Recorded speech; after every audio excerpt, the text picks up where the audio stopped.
थे कि उनका करियर भी एक रन आउट से स्टार्ट हुआ था और उनका करियर भी एक रन आउट से फिनिश हो गया। सर आपके जो ऑल टाइम अगर आप इंडिया की टेस्ट 11 पिक करेंगे तो आप कप्तान किसको रखेंगे? ऑल टाइम टेस्ट कप्तान sir who would you choose as a batsman, Sachin और विराट? हेलो दोस्तों, welcome to cric fan corner channel. और आज हमारे साथ बहुत ही special guest Vijay Lokapally sir हैं, जिनकी इंट्रोडक्शन आप सब जानते हैं। इनको फेस आपने देखा ही होगा हर जगह, और इनकी आपकी आर्टिकल्स आपने पढ़ी होगी, हिंदू में आती है, स्पोर्ट्स स्टार मैगजीन में इन्होंने काम किया, और लास्ट 4 डिकेड से ये स्पोर्ट्स जर्नलिज्म में, और ये ऑथर भी हैं। जिन्होंने आपने जो विराट कोहली की जो स्टोरी इन्होंने लिखी थी, बुक लिखी थी, वो आपने पढ़ा होगा। इनकी जो रिसेंट बुक है the hitman the Rohit Sharma, और जो वर्ल्ड कप वॉरियर्स जो बहुत ही फेमस बुक था, वो भी आपने पढ़ा ही होगा। तो hello Vijay sir, how are you?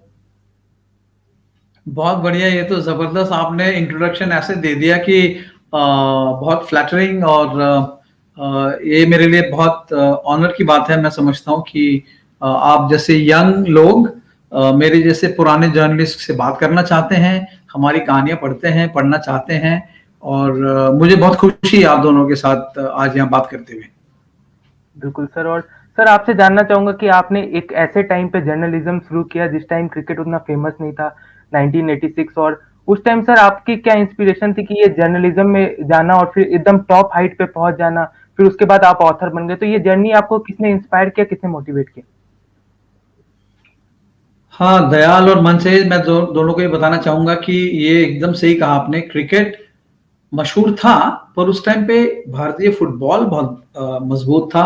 Bharat की हॉकी टीम बहुत बेहतरीन नाम कमाया था। हॉकी टीम ने भी, उनके बड़े बड़े स्टार थे, किसी भी क्रिकेटर से वो कंपेयर कर सकते थे आप। पर मेरा ऐसा था कि जैसे आप भी मोहल्ले में खेले होंगे, मैं भी खेलता था, क्रिकेट खेलता था। क्रिकेट की तरफ मेरा ज्यादा लगाव था, और लगाव होने की वजह से क्रिकेट मैचेस देखने जाता था। फिर मुझे लगता था क्रिकेट तो मैं नहीं खेल पाऊंगा, पर क्यों ना अगर मैं क्रिकेटर्स पे लिख पाऊं, तो उसके लिए मुझे मेहनत करनी पड़ी। मुझे थोड़ा सा मुझे लगता था कि मैं लिख पाऊंगा, और हल्के हल्के मैंने लेख लिखने शुरू किए छोटे पेपर्स में। जब उनको छोटा पेपर कहा जाता था, मेरे मेरे मेरे को कभी कोई पेपर छोटा या बड़ा लगा नहीं। तो पेट्रियट न्यूज़पेपर था, उन्होंने मुझे प्लेटफॉर्म दिया लिखने के लिए। स्पोर्ट्स वर्ल्ड मैगजीन आती थी, उसमें एक दो मैंने लेख लिखे। कुछ हिंदी खेल मैगजीन थी, उनमें भी लिखा, हिंदी में भी लिखा मैंने। पर मेहनत करनी पड़ी बहुत, और मुझे भरोसा था कि मेरी जो खेल का ज्ञान था और जो मेरी लिखाई की जो मेरी क्षमता थी, उससे मैं अपने आप को एक अपनी जगह बना पाऊंगा। पर डेफिनेटली ये कभी मैंने नहीं सोचा कि मैं बड़े बड़े मैच कवर कर पाऊंगा या भारत के बाहर भ्रमण करके मैचेस देख पाऊंगा। लेकिन मेरी खुशकिस्मती कि मैं रिटायरमेंट तक ऑलमोस्ट मैंने दुनिया के हर क्रिकेट ग्राउंड से अपना रिपोर्ट भेजा है। बिल्कुल सर। और सर आपसे जानना चाहूंगा, जो आपकी जो नई बुक है the hitman the Rohit Sharma, उसके बारे में अगर आप व्यूअर्स को कुछ बता सके तो। हाँ बिल्कुल। जो हमारे पब्लिशर्स हैं ब्लूम्सबरी, उन्होंने मेरी पहली किताब उन्होंने पब्लिश की थी, विराट कोहली, जो हिंदी और मराठी दोनों में आई, और इंग्लिश तो थी। इंग्लिश किताब ने तो बहुत अच्छा उन्होंने वो बिकी किताब। फिर वर्ल्ड कप वॉरियर्स, फिर स्पीड मर्चेंट्स, और रोहित शर्मा तो इस पीढ़ी का एक बहुत बड़ा आकर्षण है। विराट कोहली के बाद मुझे लगता है कि सबसे ज्यादा चहेते रोहित शर्मा के हैं। और अब ऋषभ पंत आप उसमें जोड़ दीजिए, ऋषभ पंत की फॉलोइंग कितनी जबरदस्त हो गई है ऑस्ट्रेलिया सीरीज के बाद। पर तो हमारे जो पब्लिशर्स हैं उनको लगा कि रोहित शर्मा पे कुछ लिखा नहीं गया है ज्यादा, किताब तो डेफिनेटली नहीं लिखी गई है। उस वक्त आईपीएल चल रहा था, आईपीएल से थोड़ा पहले मेरे ख्याल उन्होंने हमसे कहा कि तो मुझे, मेरे एक मित्र हैं जो बंबई में रहते हैं, जी कृष्णन, डेक्कन हेरल्ड में काम करते थे पहले, फिर हिंदुस्तान टाइम्स, अब वो फ्रीलांसिंग करते हैं। तो मैंने उनकी मदद की, हम दोनों ने तय किया, और 2-2.5 महीने मेरे ख्याल था, 2.5 महीने में हमने किताब पूरी कर दी। आईपीएल खत्म जब होने को आ रहा था, तो उसकी शुरुआत की प्रतियां आ गई थी छपके, और उसके बाद उन्होंने प्रमोट किया। और इस किताब को आपने शायद, अगर आप देखें यूट्यूब पे, हरभजन और मुरली कार्तिक ने सबसे पहले इस किताब को लॉन्च किया। फिर अनिल कुंबले, लक्ष्मण आए, उन्होंने उसके बाद 15 दिन बाद उस किताब को उन्होंने पुश किया। और फिर आपके शहर, मैं कहूँगा कलकत्ता शहर के जो स्टार्स हैं, एक तो अभिषेक नायर, हालांकि बॉम्बे से खेलते हैं पर केकेआर के असिस्टेंट कोच हैं, और मनोज तिवारी जो बहुत बड़े प्लेयर है बंगाल के लिए, उन दोनों ने मिलके भी फिर एक बार फिर से उस किताब को लॉन्च किया। तो हम लोग खुशकिस्मत हैं, हमको इतने खिलाड़ियों का सपोर्ट मिला, लोगों ने खरीदी किताब, उसको सराहा, और हमारा एक कोशिश ये थी कि हम लोग यंग रीडर को टारगेट करें, क्योंकि रोहित शर्मा तो यंग प्लेयर्स का बहुत बड़ा एक रोल मॉडल है। तो हमारी कोशिश यही रहेगी कि स्टोरी ऐसी लिखें कहानी कि यंगस्टर्स को पसंद आए। बिल्कुल सर, फर्स्ट ऑफ ऑल मेरा ये क्वेश्चन रहेगा कि इट्स ग्रेट कि आपके साथ इंटरेक्ट कर पा रहे हैं हम लोग आज, और ये हमारे लिए काफी ऑनर की बात है, क्योंकि 2 मंथ्स पहले हमारा चैनल शुरू हुआ, और first of all I think so it's lovely that we are interacting with you. और मेरा ये क्वेश्चन रहेगा कि आप इस इंडिया की ग्रेटेस्ट विन के बारे में क्या सोचते हैं, कि क्या आपको लगता है कि हिस्ट्री में सबसे बड़ी विन जाएगी फॉरेन कंडीशंस में?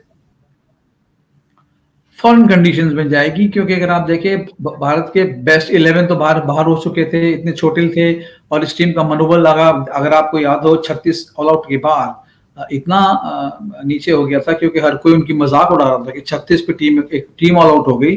पर इसलिए नहीं कि सीरीज के बाद बोल रहा हूँ, मुझे पूरा भरोसा था, क्योंकि आप 36 आउट होने के बाद आप 24 ऑल आउट नहीं होते हैं ना, आप फिर अच्छा ही खेलना चाहते हैं। और विराट कोहली वापस आ गए तो टीम को लगा कि अरे बाप रे, ये तो बेस्ट प्लेयर बैट्समैन तो चला गया, हमको और मेहनत करनी पड़ेगी। उस मेहनत के चक्कर में अजिंक्य रहाणे ने कप्तानी करके शतक मार के मैच भी जितवा दिया। मेलबर्न में 1-1 हो गए आप। और हनुमा विहारी ने जैसी बैटिंग करी सिडनी में, अगर आपको याद हो, ऋषभ पंत ने भी बैटिंग करी, अश्विन ने बैटिंग करी, और उनको गालियां पड़ी पब्लिक से और पीछे विकेट कीपर कप्तान से, टिम पेन से। तो उनका मनोबल और बढ़ता गया, मतलब वो और बहुत दृढ़ हो गए कि ये मैच हारना नहीं है, और उस चक्कर में वो मैच हारे नहीं। और जब ब्रिस्बेन पहुंचे हैं तो उनको इतना मालूम था कि अगर हम ये मैच हार भी जाएंगे तो हमें कोई बोलेगा नहीं, क्योंकि हमारी बेस्ट टीम तो नहीं खेल रही है, सब नए प्लेयर थे, उसमें तो 2 डेब्यू थे। और क्या गजब का गेम खेला उन्होंने।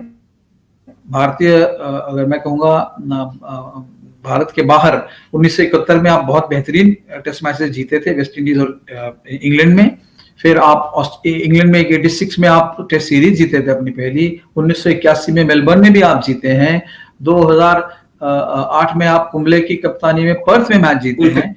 पर ये जीत इसलिए खास रहेगी क्योंकि यंगस्टर्स ने बुनी है ये जीत, और यही यंगस्टर्स अब भारत को आगे सर्व करेंगे। कम से कम 5 साल तक तो ये टीम का आपको एक न्यूक्लियस मिल गया है, और इतना बेहतरीन खेल ऐसी कंट्री में जाके जिनको हराना बहुत मुश्किल है, वो भी ब्रिस्बेन में, जो उनका गढ़ माना जाता है कि वहां तो ये टीम हारती नहीं, वहां पे जिस ढंग से हराया और जो परफॉर्मेंस दी बच्चों ने, तो मुझे लगता है ये सबसे बेस्ट, भारत के बाहर इंडिया की बेस्ट जीत मानी जाएगी। बिल्कुल सर, मेरा सेकंड क्वेश्चन यही रहेगा कि आफ्टर द 36 ऑल आउट क्या आपको फर्क दिखा इंडियन टीम में? मतलब उसके बाद जब 36 ऑल आउट हुए तब लोग यही बात करने लगे कि यासिर शाह ने गाबा में 100 किया था 2018 में ऑस्ट्रेलिया के खिलाफ।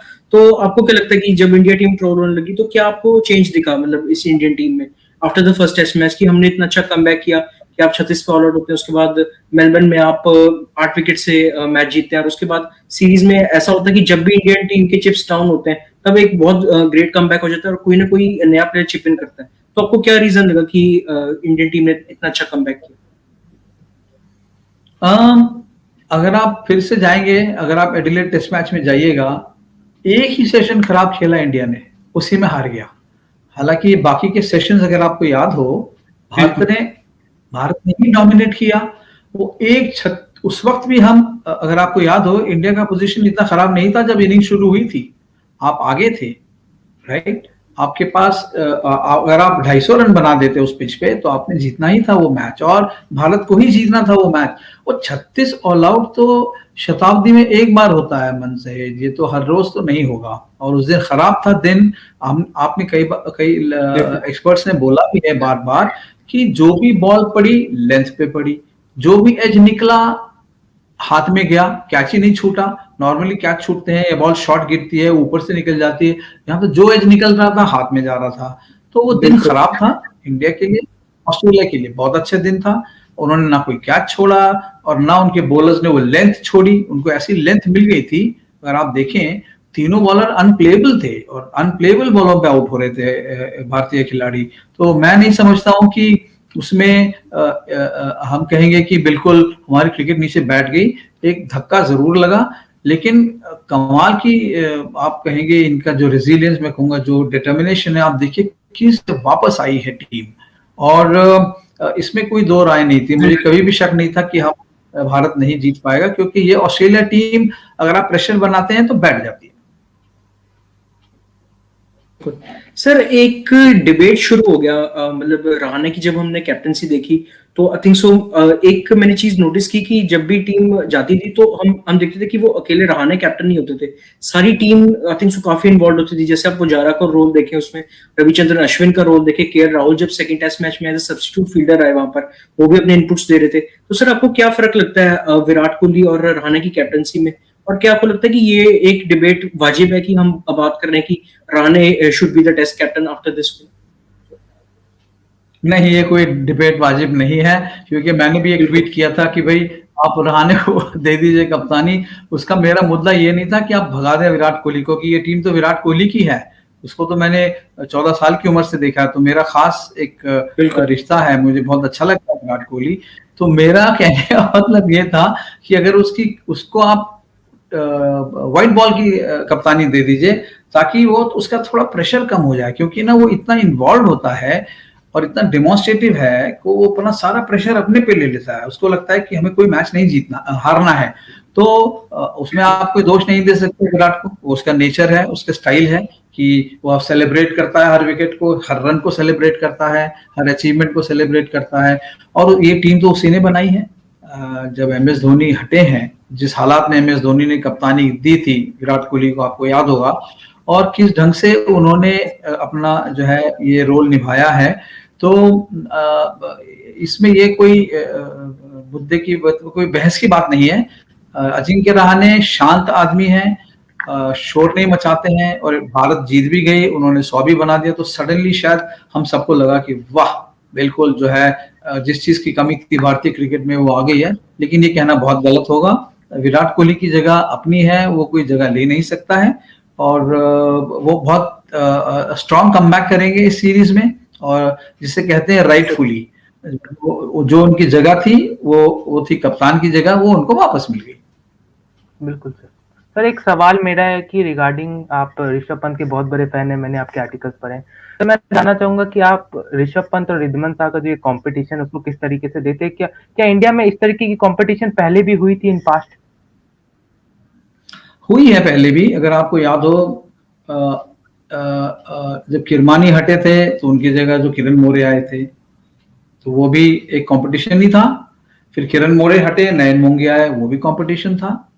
बीच में अजय रात्रा भी खेल के गए, वो भी एक कंपटीशन था। तो कीपर की पोजीशन ऐसी है, कंपटीशन तो रहेगी, क्योंकि हर टीम में विकेट कीपर तो बहुत जरूरी है।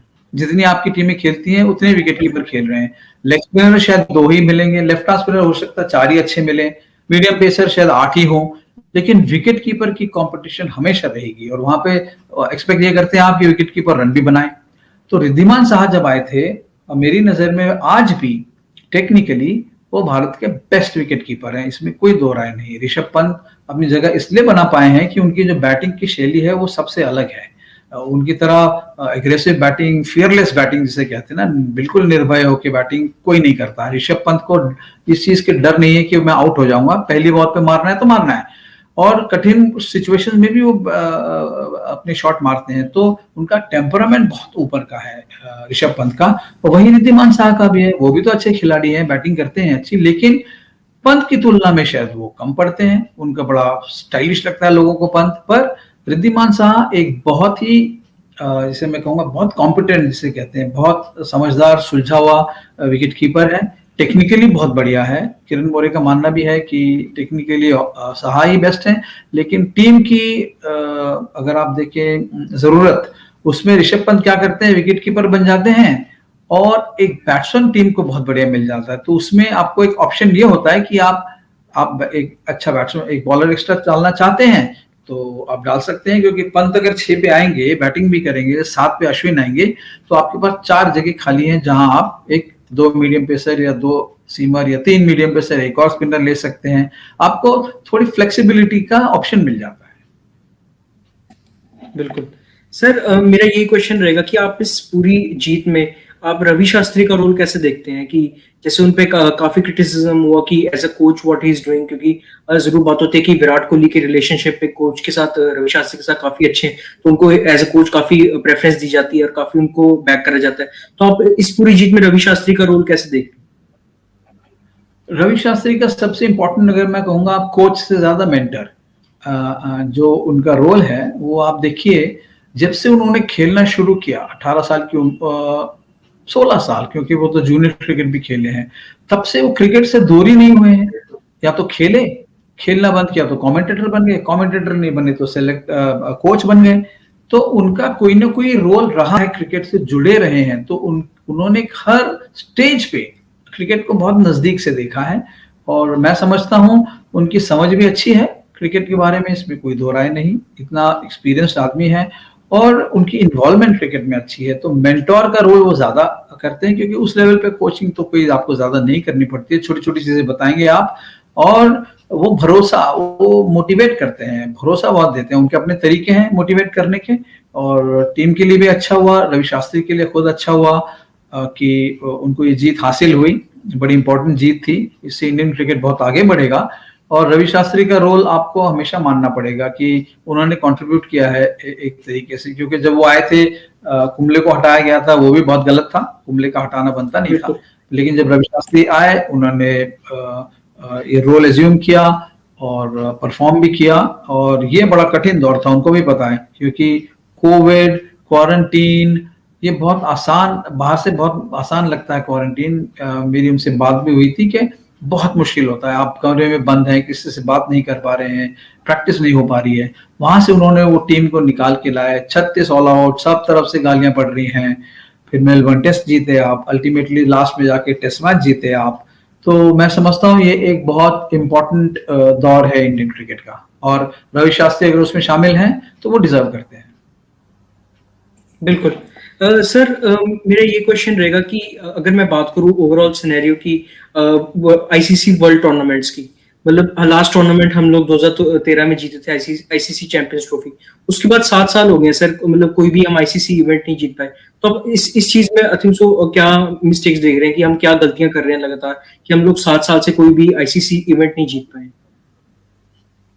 आप कोशिश तो पूरी कर रहे हैं, आपके बेस्ट खिलाड़ी खेल रहे हैं। आप ये तो नहीं कह सकते कि भाई दयाल को ले लेते तो दयाल जितवा देता, या मन से एज होता तो वो जितवा देता।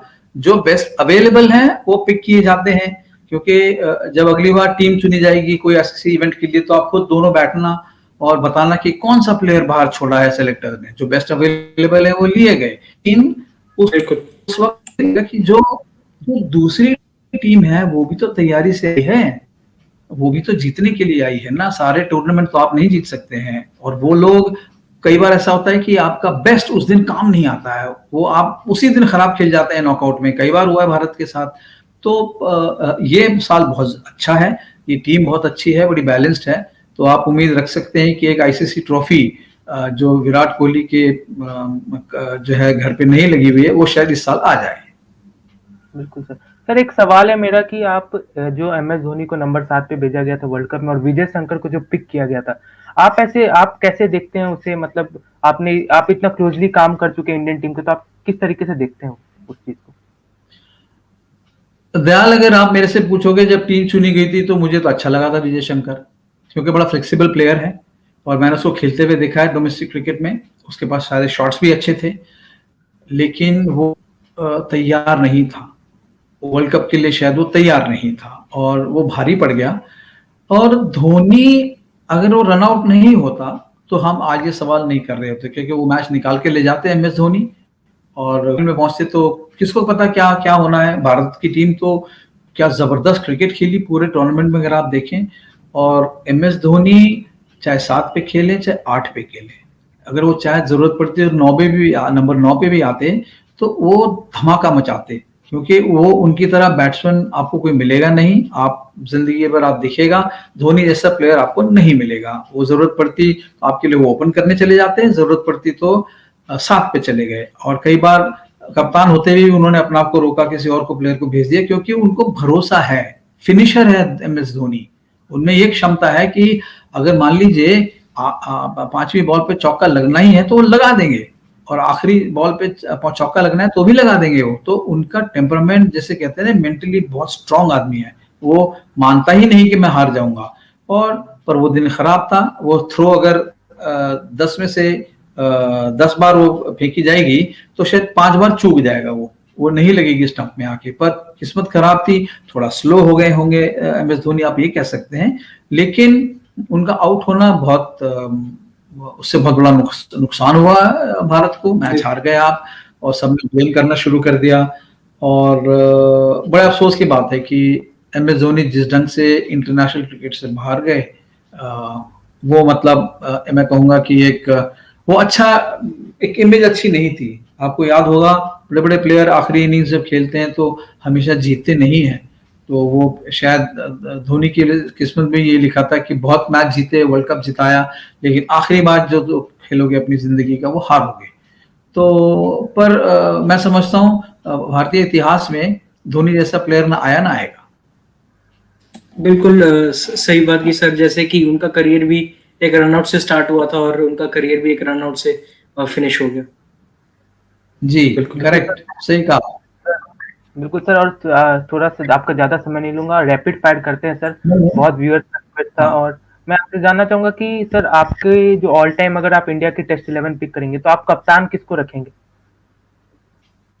ऑल टाइम टेस्ट कप्तान अगर मैं कहूं, आप धोनी को रखिए, क्योंकि धोनी टेस्ट मैच में भी कप्तानी करने की उनकी क्षमता है। वो वनडेज में भी कर सकते हैं। नाम तो मैं लेने को, गावस्कर सर हैं या मिस्टर कपिल देव हैं, सचिन रहे हैं कप्तान, मोहम्मद अजहरुद्दीन। लेकिन अगर मुझे पिक करना है, विराट कोहली भी अच्छे कप्तान रहे हैं, तो मैं MS धोनी को पिक करूंगा, क्योंकि एक उनकी जगह पक्की है, बाकियों की भी जो मैंने नाम लिए उनकी भी जगह पक्की है, लेकिन धोनी ऐसे प्लेयर हैं जो बहुत फ्लेक्सिबल प्लेयर हैं, बहुत फ्लेक्सिबल प्लेयर हैं, और किसी भी पोजीशन पे बैटिंग करते हैं। और उनकी आप इन्वॉल्वमेंट देखिए गेम में, उनकी सोच देखिए, उनकी थिंकिंग, किस तरीके से वो बॉलर को यूज करते थे, कंडीशंस कितना अच्छा रीड करते थे। तो मैं समझता हूँ मेरा ऑल टाइम कप्तान धोनी रहेगा, क्योंकि वो टेस्ट में भी कप्तान कर सकता है, 50 ओवर्स के मैच में भी कर सकता है, और T20 में भी कर सकता है, और उनको पूरी सपोर्ट भी है। टीम, हर खिलाड़ी ने उनको सपोर्ट किया। आप ये नहीं कह सकते हैं कि धोनी को किसी तबके के प्लेयर ने सपोर्ट नहीं किया, उनको हमेशा सपोर्ट मिलता था। वो मुझे लगता है उनकी बेस्ट क्वालिटी थी कि सबसे उनको सपोर्ट मिला। बिल्कुल sir, who would you choose as a batsman, Sachin or Virat? Sachin, of course, because Sachin played in a different era when मतलब बहुत मुश्किल था। मैं ये नहीं कह रहा हूँ कि विराट को हल्की बॉलिंग मिली है, लेकिन कुछ हल्की बॉलिंग लगा होगा आपको, सचिन को भी मिली है। लेकिन वो प्रेशर आप देखिए ना, 16 साल से खेलना शुरू किया, तब से आपको जो है वो वनडे मैचेस जिता रहा है, टेस्ट मैचेस जिता रहा है। T20 उनके टाइम में ज्यादा नहीं आया, पर और जब जब मौका मिला वो वापस गए, बॉम्बे को मैचेस जितवाए। आपको याद होगा जो उनका आखिरी मैच था, जैसे वो खेलने आए लाहली में खेले, वो मैच जितवाया। बहुत बेहतरीन बैटिंग करी उन्होंने हरियाणा के खिलाफ। तो सचिन एक जो है हर कंडीशन का प्लेयर, मैं कहूंगा हर कंडीशन का प्लेयर। और एक सिमिलैरिटी आप देखिए, सचिन के भी पिताजी की जब जो डेथ हुई तो वो वापस आए और फिर इंग्लैंड के वापस खेलने वर्ल्ड कप का मैच। और विराट कोहली भी, उनके घर पे भी जब उन्होंने अपने पिता को खोया, उस दिन वो मैच खेलने आए। तो उनका, आप दोनों का आप देखिए कितनी समानताएं हैं जहां तक डिटर्मिनेशन और कमिटमेंट की बात है। पर सचिन के मामले में मैं कहूंगा कि उन्होंने बहुत थोड़ा बेटर बॉलर्स फेस किए विराट कोहली से। तो मुझे लगता है कि सचिन और फिर Virat. Sir, who are your Fab 4 batsmen of current generation? इसमें हमारे वाले या टोटल कहीं पे से भी? आप कहीं से भी ले सकते हैं, कोई दिक्कत नहीं। हाँ, तो फैब 4 में मैं इंक्लूड करूंगा केन विलियमसन, जो रूट अभी आए हैं।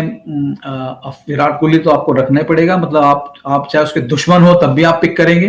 फैब 4 में तो नंबर 1 खिलाड़ी विराट कोहली है, केन विलियमसन है, जो रूट है। और कुछ हद तक मॉडर्न क्रिकेट में अगर आपको पिक करना है तो AB डिविलियर्स, इन चारों को मैं रखूंगा। अगर ये मेरे 1 2 3 4 हुए तो छठे नंबर पे जो बैटिंग करने आ रहा है शायद उसकी जरूरत ही ना पड़े 7वें नंबर वाले की। ये चारों मिलके जो है आपको आपका जो है आपके लिए काम कर देंगे। थैंक यू विजय सर, आपने हमारे साथ जुड़ा। और व्यूअर से रिक्वेस्ट है कि डिस्क्रिप्शन बॉक्स में विजय सर की जितनी भी बुक्स है उसकी लिंक आपको मिल जाएगी। तो जिन्होंने उनकी बुक्स को नहीं पढ़ा है तो वो जाके वहाँ से बुक्स पढ़ सकते हैं। अमेजोन पे भी उनकी बुक्स पब्लिश हुई है, वहाँ पे आप खरीद भी सकते हैं बुक्स को। तो thank you Vijay sir for joining. It's an honour for me to take your interview and हमारे चैनल पे जो व्यूअर्स लोग देखेंगे वो बहुत खुश होंगे आपके इंटरव्यू को देख के। Thank you Vijay sir. मुझे भी आपको बहुत थैंक यू बोलना है क्योंकि मैंने आपको बहुत रोक के रखा, इंतजार कराया, थोड़ा सा काम में फंस गया था, बट बहुत आपका बहुत शुक्रिया। फिर मुझे बुलाना, फिर और ज्यादा टाइम बिताएंगे। यस सर, बिल्कुल thank you sir. Thank you. Thank you.